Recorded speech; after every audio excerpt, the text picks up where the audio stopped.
Hello lovelies people of the world, this is Refika's kitchen in summertime. Although I look like I'm having a lot of fun, I am having a lot of fun celebrating the summer, but at the same time always thinking about what I can do better for you guys. In Turkey now, ice creams are really expensive, and there's also this global trend about this ice cream machine, the Ninja Creamy. David Beckham is also in the center of it, making great ice creams for everyone. But do we need such a machine? Do we have a room in our kitchens for that big of a machine? Do we have the money to buy it? I'm not sure. That machine gave me an idea to create an ice cream machine with whatever we have in our kitchens. So this video is about my discovery if whether we can make that machine in our own house with whatever we have. And through the video, I'm also going to give you 4 different recipes of ice cream, very simple ones. We'll also include another technique in the end of the video, which is like the ancestor of this one, so that if you have a different machine, you can also still make great ice creams at home. If you're ready, we can start.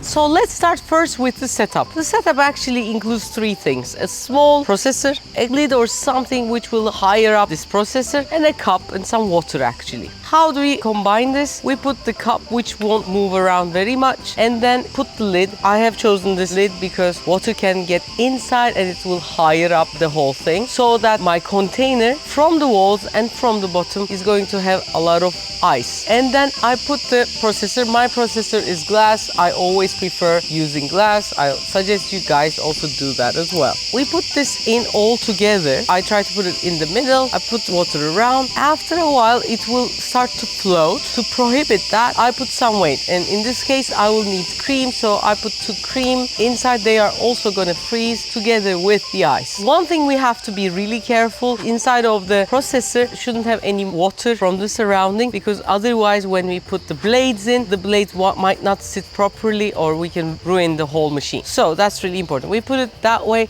to the freezer and let it freeze overnight. And then our machine is ready to use. You can take it out and use it and put it back in. Just clean the inside and do this over and over for the whole summer. So this is the machine.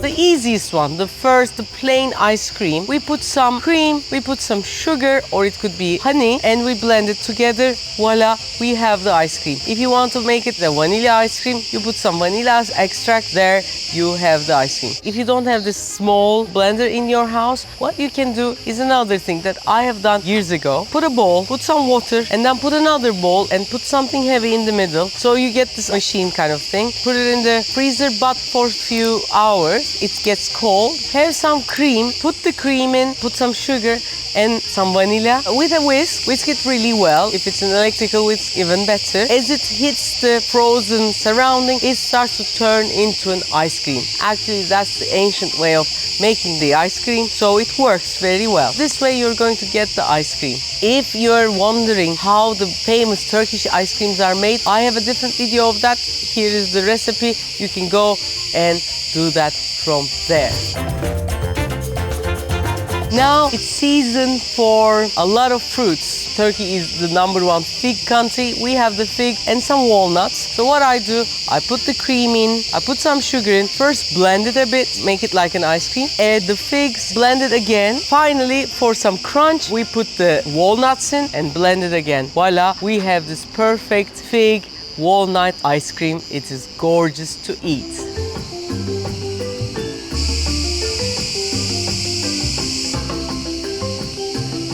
This is definitely mind-blowing. Green fig and walnuts, it is really, really heaven. One of the best ice creams I've ever eaten in my life.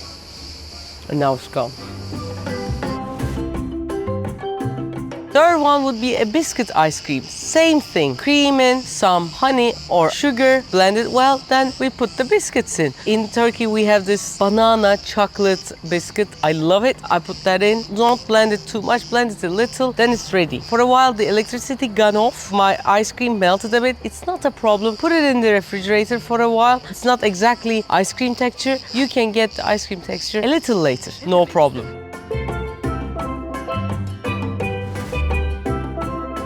finally we say we have a sorbet because Bahar says like, I don't want any cream, extra calories, I don't want any sugar. So I had watermelons. I put the frozen watermelons in. I took some of the seeds off. It's summertime, some seeds can stay. A bit of honey, blend it well. We have this great watermelon sorbet-like thing. Sometimes the watermelon is not very red. When you blend it, it's going to go more pale. To reduce that, I had some raspberries in my hand. I put some frozen raspberries, then I get that bright red color without any coloring or anything, and the taste is even better. So these are 4 of the recipes that I have created, but you can have different tons of recipes. These are simple and incredible ones, but you get the idea of the setup. I have now few troubleshootings. There are a few things we have to be really careful about. First one, while we are going to put the whole mechanism to the fridge, the inside should be dry, otherwise it might ruin the blade. Secondly, if you're gonna make 3-4 ice creams the same day, you put the frozen fruit somewhere and then you make few ice creams with the same setup. I have made those 4 ice creams in an hour in that setup. As you use it more, sometimes the ice around will start to melt. If you hold the processor with your hand, it wouldn't be a problem. But if you aren't able to hold the processor in your hand, third thing that you can do is take it out, put a towel in, then the towel will prevent it from turning, and you can do it that way. Fourth, as I said earlier, the electricity was gone for a half an hour. It started to melt a little.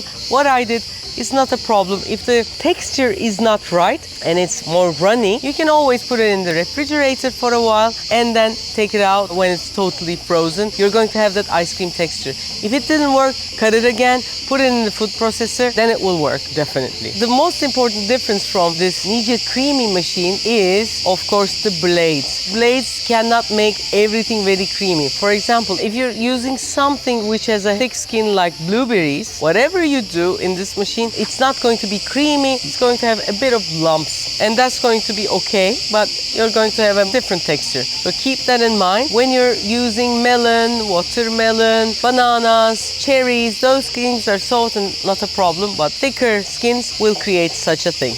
Keep in mind. Because these are small machines and we're going to make an ice cream which is going to be hard to turn, don't overwork it. Check it out. If it's really hot, let it rest for a while. Don't burn your machine, of course, that's the thing. I hope you like this idea, and I hope you like making your ice creams without any additives. You can do it with your kids, you can do it for your loved ones. Let the goodness spread.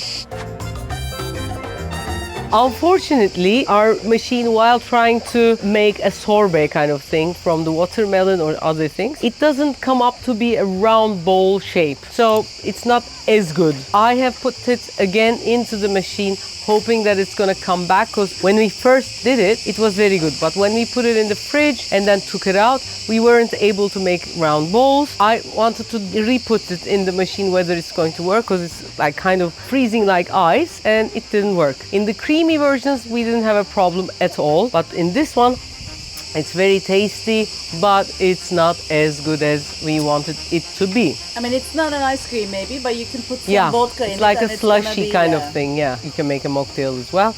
All good. So, as a total summary, the one with the fig is gorgeous. The classical one is really good. The one with the cookie, it's mind-blowing. So, all good, very easy to make. Hope you've enjoyed it. But as I said, the troubleshootings are really important too. So, that's basically it. Lots of love.